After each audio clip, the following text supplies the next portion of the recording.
Olá pessoal, tudo bem? Hoje nós vamos então corrigir a nossa peça, nossa última peça, nossa peça 8, né? Que são os embargos de declaração.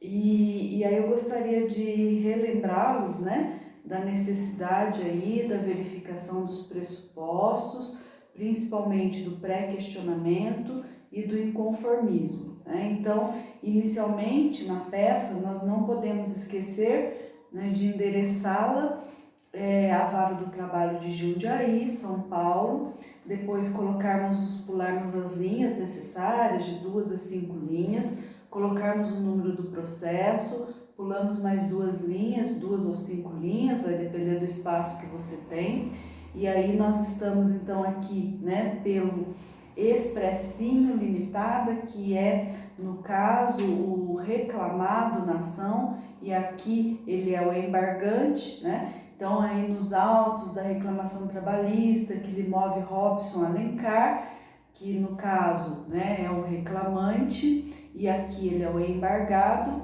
já qualificados nos autos em epígrafe, vem a presença de Vossa Excelência, por meio de seu advogado, devidamente constituído, tempestivamente, com fundamento nos artigos 897-A da Consolidação das Leis do Trabalho e o artigo 1022, inciso 2 do Código de Processo Civil, interpor embargos de declaração, nos seguintes termos, né, ou pelos seguintes motivos. E aqui, inicialmente, então, nós vamos tratar do pré-questionamento. Então, no pré-questionamento, né, eu coloco que a questão já foi anteriormente discutida. Então, vejam um formato que eu coloquei aqui para vocês. Em que pese os fundamentos da respeitável decisão ora embargada, a mesma apresenta clara omissão, com que pertinentes e necessários os presentes embargos declaratórios. O embargante foi condenado no pagamento de horas extras no importe de R$ 5.500.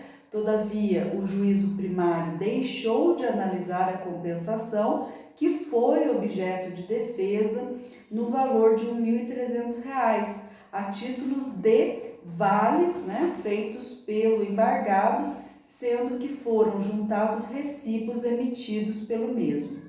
Destarte foram ouvidas testemunhas em juízo, em fase de instrução, as quais confirmaram também o recebimento dos aludidos vales. Mesmo assim, o juízo APO deixou de analisar tal ponto, não observando o princípio constitucional da motivação das decisões judiciais, nos moldes do artigo 93, inciso 9 da Constituição Federal. Diante do exposto, resta claro que as matérias omitidas em decisão foram devidamente pré-questionadas, nos termos da súmula 297 do TST, estando presentes os devidos pressupostos de admissibilidade dos presentes embargos de declaração. Então vejam que nesse primeiro ponto, né, nós falamos aqui do pré-questionamento, que é um pressuposto, né, processual aí para os embargos de declaração. E aqui, posteriormente, nós precisamos colocar o inconformismo. Então, o segundo tópico do inconformismo, vejam como eu coloquei aqui, né? O embargante apresenta o seu inconformismo com a sentença proferida pelo juiz de primeira instância, uma vez que este foi omisso no que tange ao pedido de compensação de valores já pagos pelo embargante ao embargado a título de vales. Ora, mesmo com a condenação do embargante às horas extraordinárias, há que ser analisada a compensação dos adiantamentos feitos em favor do embargado, sob pena de enriquecimento ilícito deste. Não bastasse, vejam que aqui eu coloco a fundamentação. O artigo 462 da Consolidação das Leis Trabalhistas apregoa neste sentido, estabelecendo que ao empregador é vedado efetuar qualquer desconto nos salários do empregado, salvo quando este resultar de adiantamento. O que aconteceu no caso em tela, não é verdade? Por quê? Porque houve aí um pagamento de vales, nada mais é do que um adiantamento.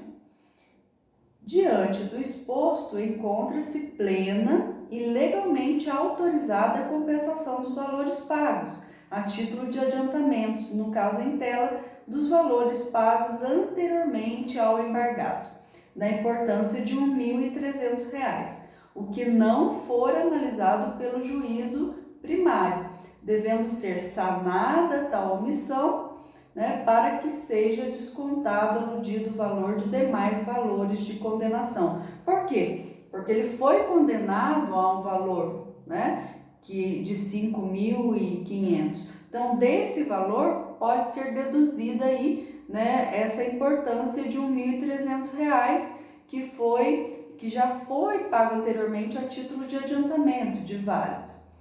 E aí o terceiro tópico dos requerimentos. Dos requerimentos, então, eu não posso esquecer, resumidamente, de falar para que o juízo conheça e dê provimento. Então, por todo aduzido, requer o conhecimento dos presentes embargos, uma vez presentes os pressupostos processuais de admissibilidade, bem como o seu acolhimento e provimento, a fim de esclarecer a omissão existente na decisão ora embargada no que diz respeito à compensação do valor de R$ 1.300, determinando o seu abatimento do valor de condenação do embargante. Então vejam que aqui eu coloco o conhecimento, o acolhimento e eu deixo bem claro, essa questão que o juiz precisa se manifestar acerca dessa questão, do desconto, da compensação do valor, dos vales. Tudo bem? Aí eu faço o meu fechamento, nesses termos pede deferimento, local, data, advogado, OAB. E aí nós finalizamos então a nossa peça 8, os embargos de declaração, muito simples aí, com 3 tópicos importantes, o pré-questionamento, o inconformismo e os requerimentos. E agora nós vamos tratar de uma outra peça que nós já estudamos, que é o recurso ordinário. Então nós vamos ter uma peça extra esse semestre, que é a nossa peça 9, em que nós vamos trabalhar mais um recurso ordinário. Vejam bem, esse caso que eu trouxe aqui para vocês, ele também caiu no exame da ordem, é um caso bastante interessante. Nós vamos aí ter várias teses, praticamente 9 teses, e nós vamos então fechar nossa ementa com uma peça extra, que vai ser a peça 9, então. Vamos entender, então, esse caso prático, para que nós possamos redigir, fazer a nossa última peça, então.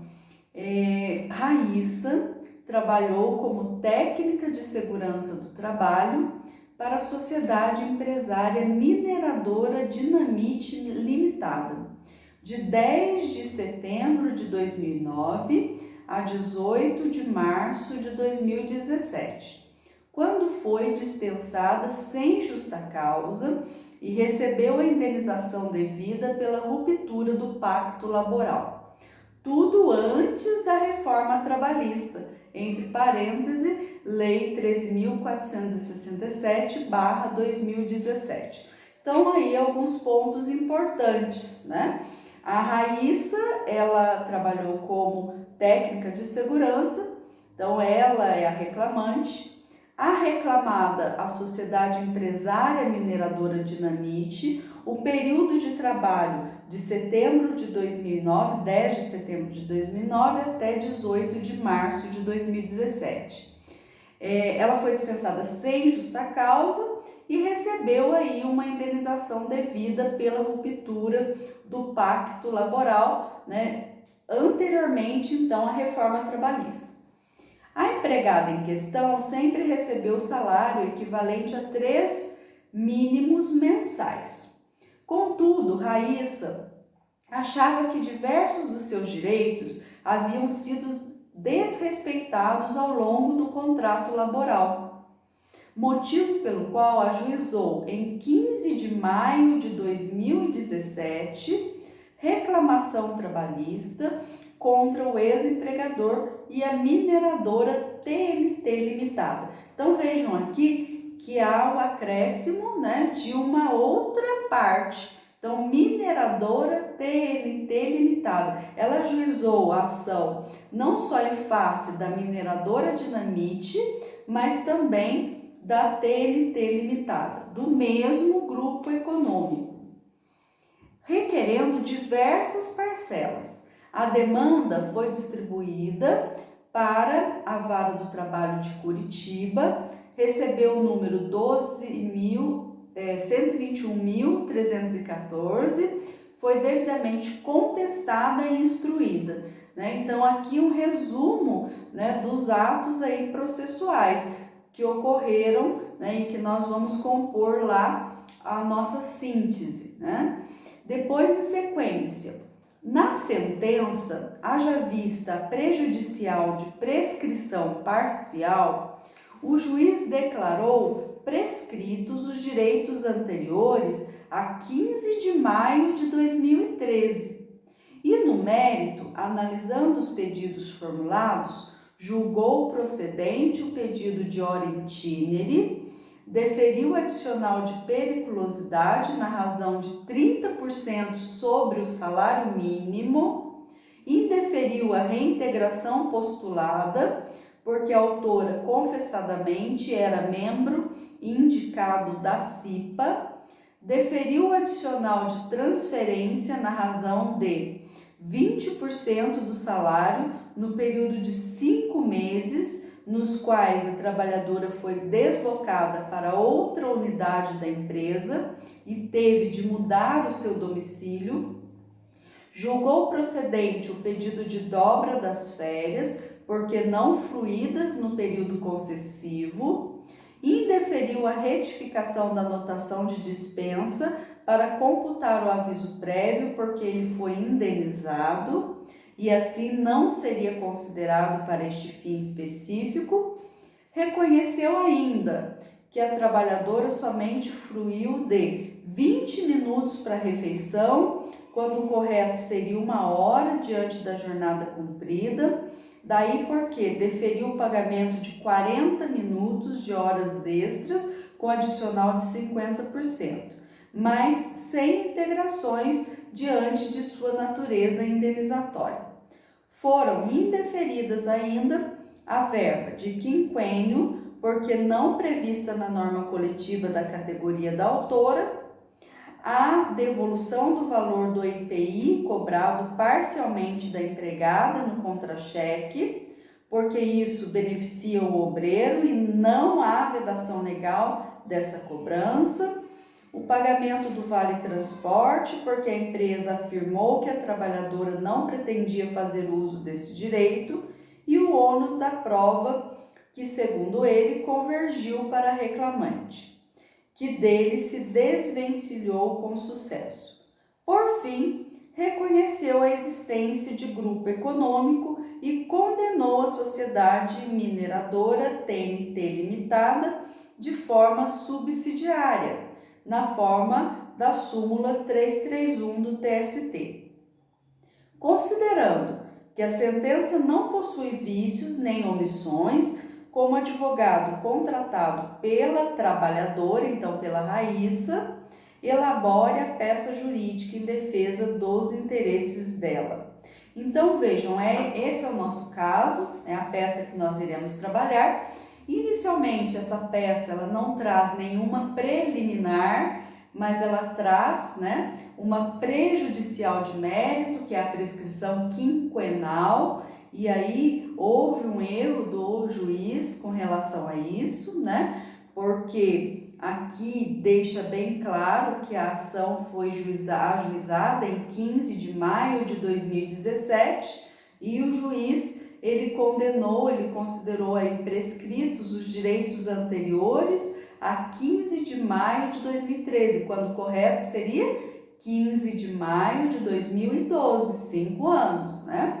Então aí nós vamos iniciar com essa prejudicial de mérito e depois nós vamos para as teses propriamente ditas, né? Então, há várias questões aqui, há várias abordagens que vocês precisam analisar e também o fato de que ela trabalhou, né? Que ela entrou com a ação e ela trabalhou antes, né, da reforma, da lei da reforma trabalhista, né? Então, tem aí essa questão que foi abordada e que nós vamos ter também, né, que ter aí um cuidado, né, com relação a isso, até porque algumas teses aqui foram modificadas, né? Então, pós-reforma, mas, né, o caso deixou bem claro que anteriormente, que tudo ocorreu foi antes da reforma.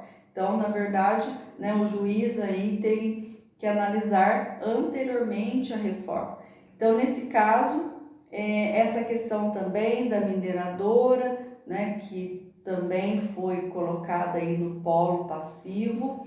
Então, vocês irão montar um recurso ordinário, lembrando que nós temos a petição de interposição desse recurso, que é importante, ela é direcionada para o juízo primário, né? Ela tem que conter ali os pressupostos de admissibilidade, o artigo legal da lei, o fundamento legal, né? O inconformismo, a tempestividade, conforme eu já falei, né? O pagamento das custas, e também do depósito recursal, que formam aí o preparo. Nós não podemos também esquecer de pedir a notificação da parte contrária para apresentação das contrarrazões. Então, nessa petição de interposição, de encaminhamento, né, nós fazemos o endereçamento pro juízo ACO. Depois, nas razões, nós vamos fazer para o TRT, né? Lembrando aí que foi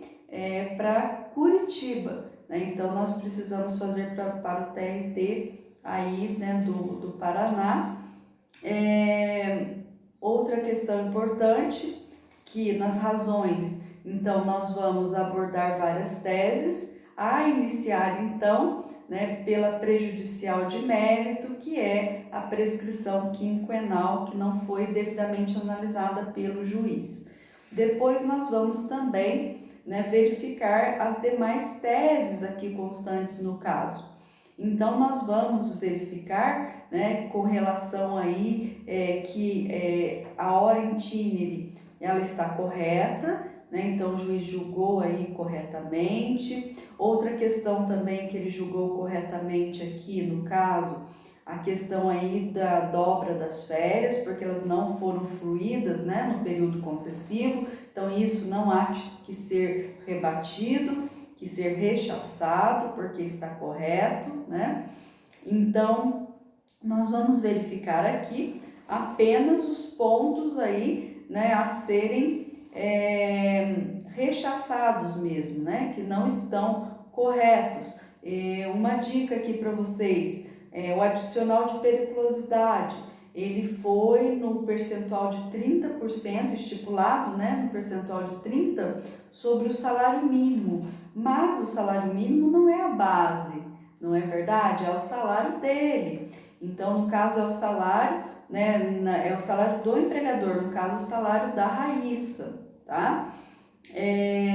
Outra questão importante aqui, né, a questão também de ter deferido um adicional de transferência, também em razão de 20%. Nós temos que verificar, na verdade, quando há uma transferência, o percentual ele não é de 20%, mas de 25%. Então, houve um julgamento errado aqui também, né? Então, a gente precisa estar verificando isso também. Outro ponto importante aqui, indeferiu a retificação da dispensa para computar o aviso prévio, porque ele foi indenizado, né? Ele integra, então, diferentemente, também houve o julgamento errado aí. Depois, a questão aí, né, dos 20 minutos de refeição é uma outra tese que deve ser arguida por vocês aí, né? Que no caso foi pediu sem as integrações, né? E aí as integrações vão compor também o salário, né? Então vejam, né, da necessidade aí de verificarmos ponto a ponto. Depois, outra questão importante que foi indeferido, né, a devolução do valor do IPI cobrado da empregada. No caso, o IPI ele é de obrigação de quem? Do empregador, não é verdade? Então, o equipamento de proteção individual ele deve ser oferecido obrigatoriamente pelo empregador sem nenhum custo. Então, aí um outro ponto importante, né? Não poderia ter sido indeferida aí essa devolução, né? Outra questão também aqui, o pagamento do vale transporte, porque a empresa afirmou que a trabalhadora não pretendia fazer uso, né, e desse direito e o ônus da prova que, segundo ele, convergiu para a reclamante. Não, porque quem faz o pedido do vale transporte, o reclamante, ele faz o pedido ao reclamado, né, e isso tem que ficar por escrito. Inclusive, quando ele não vai fazer uso do vale transporte, ele tem que deixar uma declaração por escrito que ele não vai fazer uso. Então, isso quem tem que provar é o próprio empregador, né? Então, outro ponto aqui. E também a questão aí, né, de que reconheceu a existência do grupo econômico e condenou a sociedade mineradora TNT. Então aqui, né, esse ponto também é importante, porque a TNT ela é solidária, né, com relação à mineradora Dinamite. Então a gente tem que abordar aí essa questão também. Então vejam, né, que é uma peça não complicada, mas com muitas teses a serem discutidas, né? Então nós não temos preliminar, mas nós temos a prejudicial de mérito e depois aí praticamente 8 teses que nós iremos trabalhar nelas, né? Não esquecendo de pedir ao final o conhecimento e também, né, o provimento desse recurso ordinário, né, para que seja então revisto, né, pelo tribunal, principalmente esses pontos aí em que nós tivemos graves erros do juízo primário, correto? Então essa é a nossa peça de hoje, né, que nós iremos na semana que vem, na próxima aula, nós iremos fazer então o esqueleto da peça. Pesquisem aí, a atividade de hoje vai ser a pesquisa dos artigos legais com relação às teses, então é a tarefinha de casa, né, para que vocês estudem. Eu já disponibilizei para vocês esse caso no AVA e também a correção da nossa peça anterior, da nossa peça 8. Tudo bem então?